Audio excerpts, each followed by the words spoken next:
주차할 공간 필요 없고 주차장 자체가 나에게 필요가 없는데 거기에 대한 부분을 계속 관리비적으로 내고 있으면 임차인 기분 나쁩니다. 안녕하세요. 달술입니다. 오늘은 8억짜리 상가가 34%, 3분의 1 가격, 3억 채 안 되는 금액까지 떨어졌습니다. 왜 이렇게 떨어졌는지 한번 살펴볼 텐데, 경기도 김포에 위치한 상가거든요. 대지권이 18평, 건물 면적이 42평이에요. 근데 한 가지 여러분들을 좀 찝찝하게 하는 게 있습니다. 그게 뭐냐면 지분 매각이에요. 지분 매각. 전체가 아니라 일부만 나왔다. 상가 한 개 호실 전체가 아니라 어느 정도 지분만 나왔다라고 해서 찝찝할 수 있는데, 보시면 960평 중에 42평이다. 굉장히 극히 일부분이잖아요. 이거 낙찰받아서 뭐 했어? 라고 하실 수 있지만 한번 생각해 보세요. 42평인데 8억이랍니다. 그럼 960평이면 얼마입니까? 상가가 이렇게 비싸다고요? 말이 안 되잖아요. 그래서 자세히 한번 살펴볼게요. 쭉쭉 내려가서 매각 물건 현황을 보시면 건물에 1층 107호, 3층 중 1층 소매점 42제곱미터, 약 13평, 1층 상가 호실 하나는 전체입니다. 지분이 아니에요. 상가 전부 다 들어갑니다. 근데 이 107호 외에 190호, 290호, 390호가 있더라. 이게 뭐냐? 주차장이더라. 주차장이 8평, 7평, 15평씩 가지고 있습니다. 비고란해 보니까 전체 면적의 100분의 3, 3%씩 지분으로 소유하고 있는 형태입니다.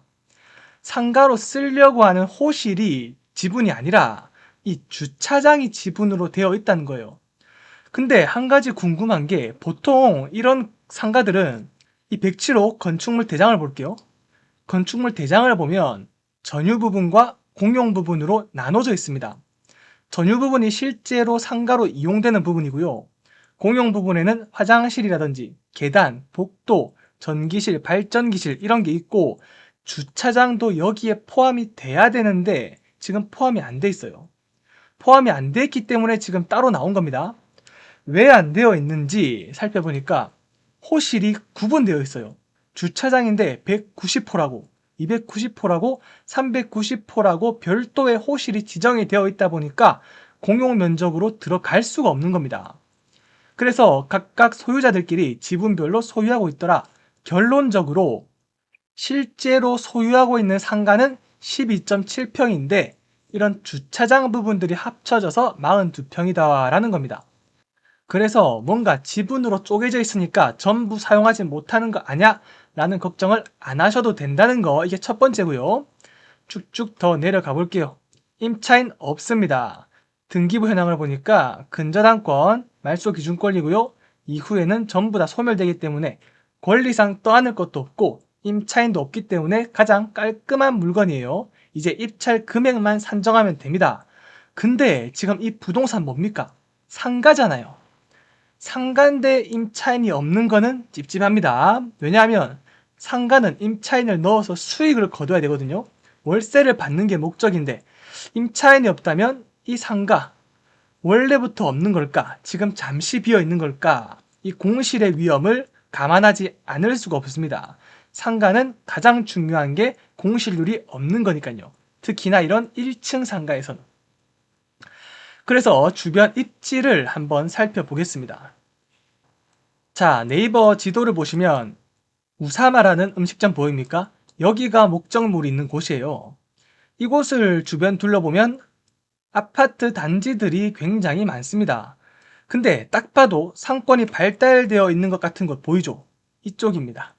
이 구례역을 기점으로 이렇게 상권이 굉장히 형성이 잘 되어 있는 것 같아요. 딱 봐도 번화가입니다. 거리비를 통해서 살펴보면, 거리비를 보니까 이런 식으로 상가들이 꽉 차 있습니다. 공실이 많이 없어 보여요. 이런 것들은 어딜 가나 한두 군데 볼 수 있는 것들이고, 전반적으로 상권이 정말 잘 형성이 되어 있는데, 지금 오늘의 목적물, 왜 공실일까? 생각해보니 이 역 근처로 여기만 사람들이 많이 이용하는 것 같아요. 목적물이 있는 여기까지는 굳이 도로를 건너서 오지 않는 것 같습니다. 여기가 지금 4차선, 4차선, 8차선 대로예요, 대로. 이 대로를 굳이 건너서 오지 않는다라는 겁니다. 모든 상권은 여기서 다 소화가 되는 것 같아요. 그래서 이 뒤쪽에는 뭐가 있을지 로드뷰를 통해서 살펴보겠습니다. 뒤쪽을 보시면 비어 있는 곳도 있긴 하지만 전반적으로 배달 음식점, 그리고 음식점, 상가 주택들이 밀집해 있는 그런 곳으로 보입니다.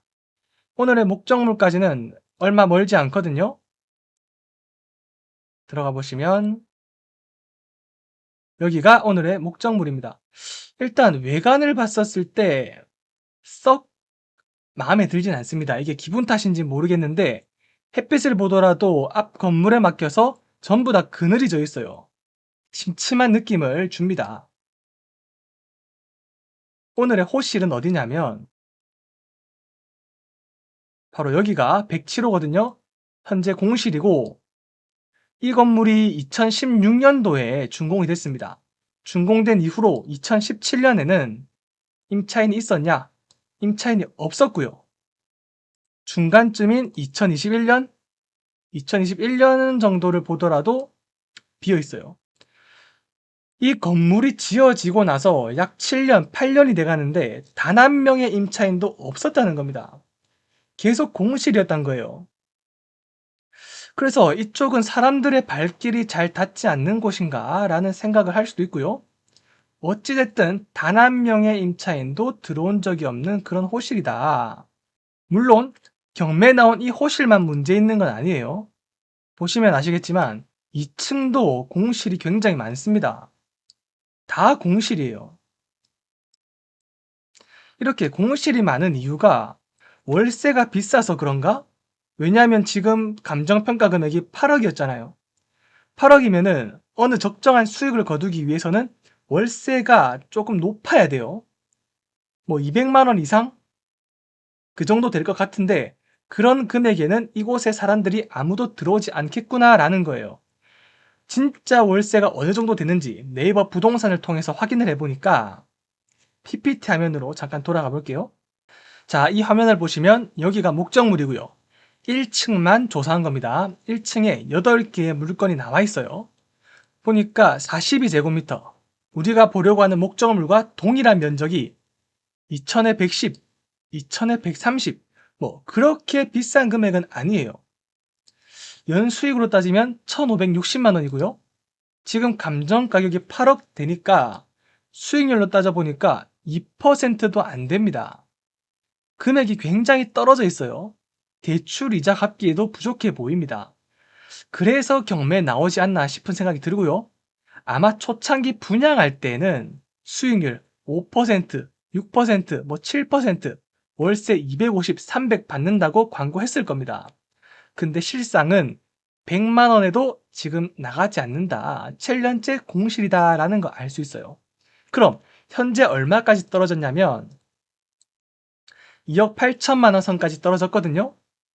지금 가격에서 수익률을 따져보면 보증금 2천 빼고요. 2억 6천만 원으로 계산했을 때 딱 6%의 수익이 나옵니다. 이제서야 어느 정도 입찰할 만한 가치를 가지게 된다라는 거예요. 수익률적으로만 봤었을 때. 그래서 생각할 수 있는 부분은 초기에는 분양가가 너무 높아서 월세가 엄청 많았다. 그래서 임차인이 안 들어왔고 시간이 지나서 점점 금액은 떨어지고 100만 원까지 도달하게 되었다. 그렇지만 대부분의 상권은 이 도로를 건너서 소화가 되고 여기까지 찾아오는 사람도 없고 건물 자체도 이 앞에 있는 건물에 가려서 침침하고 음습하다 보니까 아무도 찾지 않는 그런 빈 상가가 된 것 같습니다. 근데 제가 생각했을 때는 또 다른 이유도 있어 보이거든요. 그 이유가 뭐냐면 지금 건물 현황을 보면 107호는 12.7평, 13평 정도밖에 안 됩니다. 근데 이 190호, 290호, 390호 주차장 있는 부분을 다 합치면요. 15평에 7평, 22평, 8평, 30평. 건물의 2배가 넘는 면적의 공용 면적을 가지고 있습니다. 상가 호실 면적보다 주차장의 면적이 훨씬 커요. 자, 이걸 다른 말로 표현하자면 관리비가 굉장히 많을 것으로 예상이 됩니다. 지금 실제 사용 면적보다 거의 3배에 가까운 면적을 추가적으로 가지고 있잖아요. 이 부분에 대한 관리비도 내야 된단 말이에요. 그렇게 봤을 때는 관리비적인 측면에서도 굉장히 임차인의 입장에서 손실이 크니까 꺼려할 수밖에 없을 것 같습니다. 거기다가 1층 12.7평이죠. 소형 평수란 말이에요. 여러분들 생각을 잘 해보세요. 이 평형대에 들어올 수 있는 업종 뭐겠습니까? 1층인데 카페 같은 거 들어올 수 있겠죠. 소형 배달 음식점 들어올 수 있겠죠. 자, 이런 업종들은 손님들이 직접 차를 타고 찾아옵니까? 안에 사람들이 많이 앉아서 뭔가를 즐길 수 있습니까? 아니라는 거예요. 잠깐 지나가는 사람들이 들리는 그런 곳들이란 말입니다. 차가 필요가 없어요. 주차할 공간 필요 없고 주차장 자체가 나에게 필요가 없는데 거기에 대한 부분을 계속 관리비적으로 내고 있으면 임차인 기분 나쁩니다. 그래서 임차인들이 찾지 않는 것 같습니다. 근데 1층에도 아까 로드뷰를 보시면 아시겠지만 몇 개의 상가는 입점되어 있거든요. 그 입점되어 있는 상가들의 특징 뭔지 아십니까?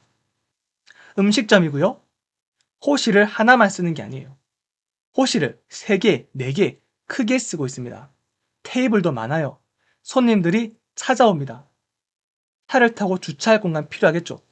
주차장이 필요한 업종들은 여기에 그나마 들어옵니다. 왜? 여기는 1층, 2층, 3층 주차장이 굉장히 넓거든요. 기계 주차도 아니거든요. 자주식이란 말이에요.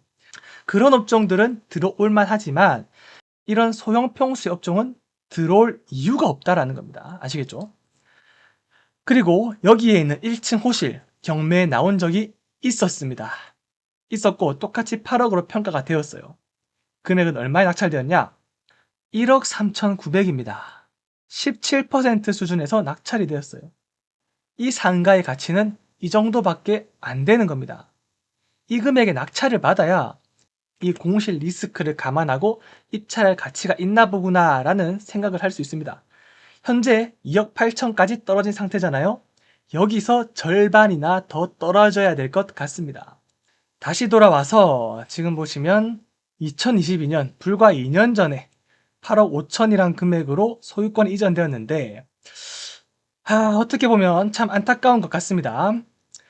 그래서 이제 여러분들도 상가를 보신다면 금액적인 부분도 당연히 중요하겠지만 그 금액 이전에 이 상가가 주변 입지를 봤었을 때 공실이 날지 안 날지를 잘 판단하시고 입찰을 하거나 구입을 하시는 게 좋을 것 같습니다. 이렇게 오늘 상가 경매 물건 분석을 마치도록 하겠습니다.